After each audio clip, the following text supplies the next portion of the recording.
Engine. Bharat में क्या है कि तकनीक आ जाए उसको फिर सस्ता कैसे करना है वो भारत वालों को पता है। उन्होंने हमें क्रायोजेनिक इंजन बनाना सिखाया। हमने कहा हम आपको सेमी क्रायोजेनिक इंजन बनाना सिखाते हैं कि ट्रैक्टर में कौन सा तेल डलता है, क्या डीजल डलता है, रुको कैरोसिन हम डाल के बताते हैं। सेमी क्रायोजेनिक जिसमें कि ईंधन के रूप में क्या लेते हैं, परिष्कृत कैरोसिन, डीजल की बजाय मटिया तेल से काम चला दिया। ठीक है, परिष्कृत कैरोसिन। ठीक है, और भी एक मिस्ट्री है, क्या उसके अंदर भी यूएस इन्वॉल्व था कि नहीं था। देखो भारत का पूरा जो स्पेस डेवलपमेंट है ना, इसमें उसके पीछे करने के अंदर रोकने के, रॉकेटरी बहुत ही बढ़िया रॉकेटरी मूवी है, तो उसको रोकने के अंदर ना यूएसए का बड़ा हाथ रहा है, ऐसा माना जाता है। जितनी भी मिस्ट्री है वो स्पेस से जुड़ी हुई है। क्रायोजेनिक की क्या कर देंगे, तकनीक ट्रांसफर कर देंगे। भारत और रशिया की कंपनी के बीच में समझौता हुआ, लेकिन आपको पता है उसी समय में यूएसएसआर का हो गया विघटन, यूएसएसआर का हो गया पतन, और दूसरी बात अमेरिका का भी दबाव था, तो हमें ये तकनीक ट्रांसफर नहीं की गई। हमने यूएसएसआर की तरफ कहा ऐसे क्या करते यार, तुम तो दोस्त थे ना यार, तकनीक ट्रांसफर क्यों नहीं कर रहे। तो उनका यार आप ना एमटीसीआर के मेंबर नहीं हो, मिसाइल टेक्नोलॉजी जो कंट्रोल रिजीम है ना उसके मेंबर नहीं हो, इसलिए हम आपको नहीं कर सकते।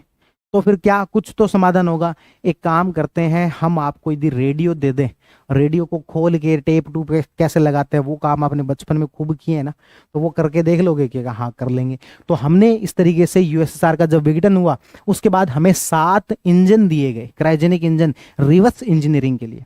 किसके लिए दिए गए, रिवर्स इंजीनियरिंग के लिए दिए गए रूस के द्वारा। ठीक है, तो रिवर्स इंजीनियरिंग के लिए 7 इंजन दिए गए, और महेंद्रगिरी 1994 के अंदर तमिलनाडु से इसकी जो शुरुआत होती है।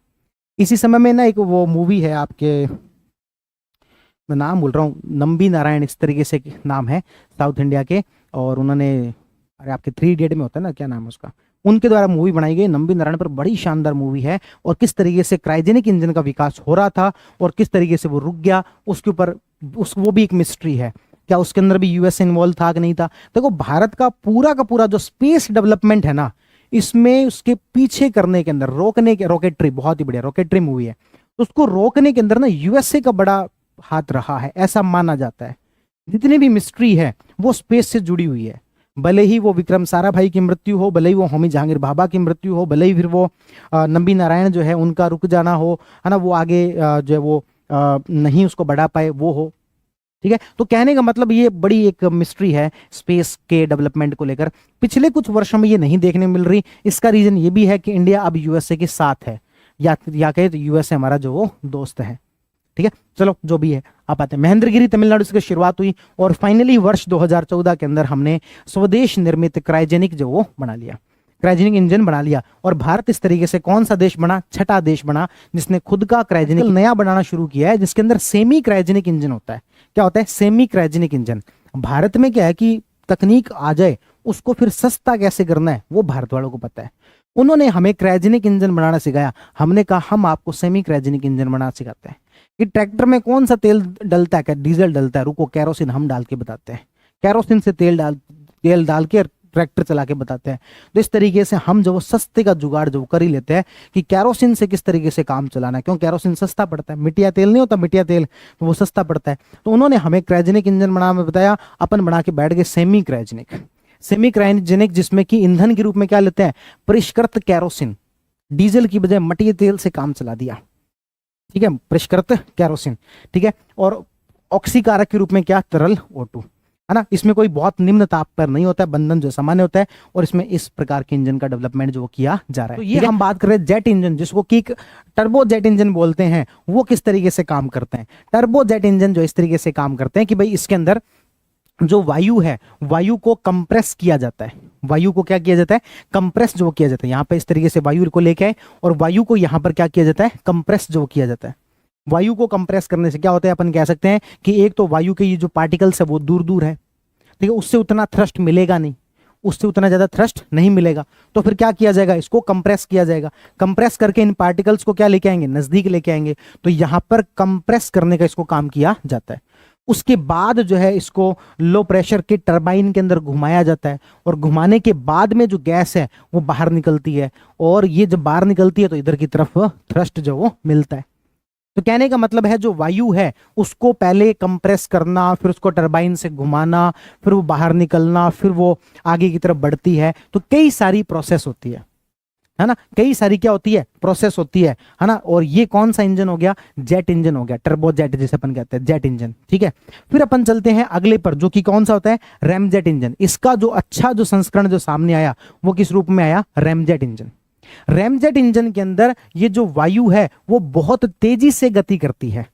रैमजेट इंजन के अंदर क्या करती है, वायु बहुत तेजी से गति करती है, लेकिन बहुत तेजी से गति करने के लिए जो स्पीड है वो बहुत ज्यादा होनी चाहिए। रैम का मतलब ये होता है ना इंग्लिश के अंदर, रैम मतलब कि बहुत तेजी से, वायु क्या आती है, बहुत ही तेजी से, रैम।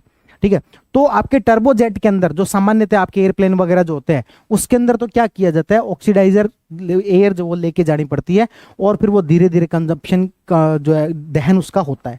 लेकिन रैमजेट के अंदर क्या होता है, जो जो पर्यावरण के अंदर जो वायु है उसी का प्रयोग कर लिया जाता है और ये बहुत तेजी के साथ एंटर करती है। तेजी के साथ एंटर करने का या करवाने का इसके पीछे का लॉजिक ये है कि भाई ये बहुत सुपरसोनिक गति से जो होते हैं ना उसी के अंदर रैमजेट काम करता है। ये रैमजेट इंजन जो किसके अंदर काम करेगा, जो सुपरसोनिक गति से चलते हैं। सुपरसोनिक गति क्या होती है, जो 1 मैक से ज्यादा होती है उसको अपन सुपरसोनिक कहते हैं, और जब 5 मैक से ज्यादा हो जाती है उसको अपन हाइपरसोनिक के नाम से जानते हैं।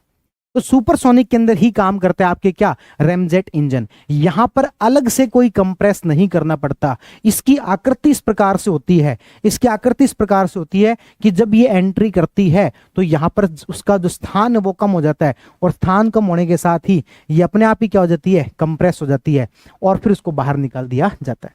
कहने का मतलब इसमें दो बातें जो ध्यान रखने लायक ये है कि इसमें एक तो वायु ऑक्सीजन जो है आपकी पर्यावरण वाली यूज कर रहे हैं, और दूसरा इसमें अलग से कंप्रेस करने की बजाय सीधे यूज कर लिया जाता है। तीसरी बात, ये सुपरसोनिक गति पर ही जो है वो काम करती है।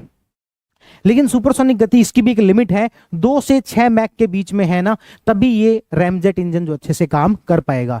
और उसके बाद में एक जो नया डेवलप किया गया वो था आपके स्क्रैमजेट इंजन, या फिर देखो एक बार फिर से अपन इसको कंपेयर करें, टर्बोजेट इंजन को और रैमजेट इंजन को, टर्बोजेट इंजन को और रैमजेट इंजन को। इसमें हमने क्या कहा, मूविंग पार्टिकल्स हैं जिसमें कि गैस को यहां पर कंप्रेस करने के बाद टरबाइन पर लाया जाता है, घुमाया जाता है। गैस को कंप्रेस करने के बाद क्या किया जाता है, टरबाइन पर घुमाया जाता है। मूविंग पार्ट है, will damage at very high velocity. जैसे ही बहुत तेज गति होगी तो ये मूविंग पार्ट क्या हो जाएंगे, उसके ऊपर खराब हो जाएंगे, है ना। मूविंग पार्ट है वो क्या हो जाएंगे, खराब हो जाएंगे। लेकिन रैमजेट इंजन काम करता है तेज गति पर ही काम करता है।